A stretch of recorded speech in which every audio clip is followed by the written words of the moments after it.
Olá pessoal, tudo bom? Espero que sim. Hoje eu vou mostrar a geladeira dela e a gaveta dela. Nós vamos começar com a gaveta, que é os travesseiros dela. Eu amo você aqui. Eu amo você. Vou mostrar a gaveta dela. Tá cheia de coisa. Tem um vestidinho dela, um aqui, ó, rosinha, e outro de bolinha ali. Uma jaquetinha dela. Não vou abrir. Se você quiser que eu mostre por detalhe, só deixa aqui nos comentários.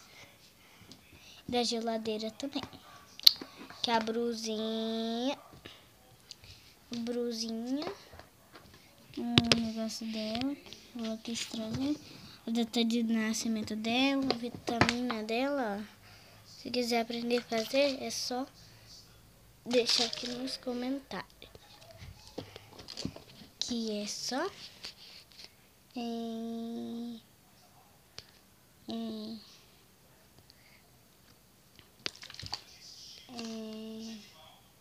como fala, né?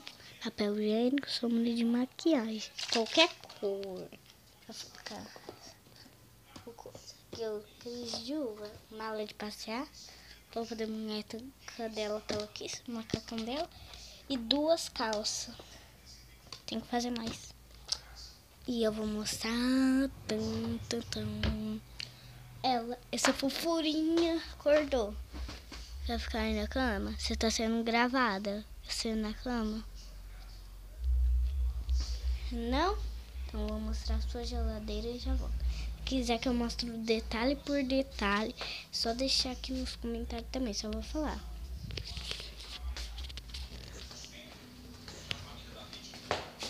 Olha, quando não faz favor aí, Aqui, ó, tem uma panelinha.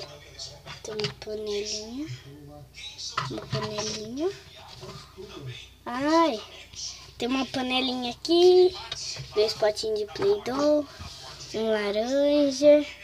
Deixa aqui pra fingir que é açúcar e sal. E Toddy, quer dizer? Esse daqui, ó. Toddy, açúcar, mentirinha, tá? Que tem a panelinha, um pãozinho ali. Só tem uma ervilhinha,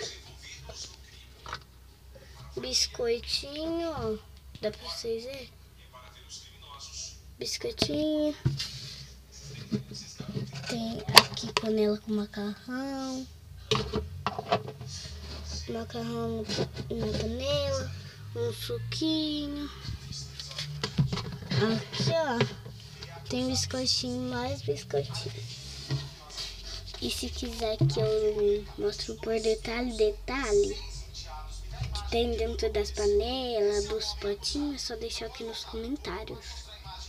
Tá bom? Tchau, até o próximo.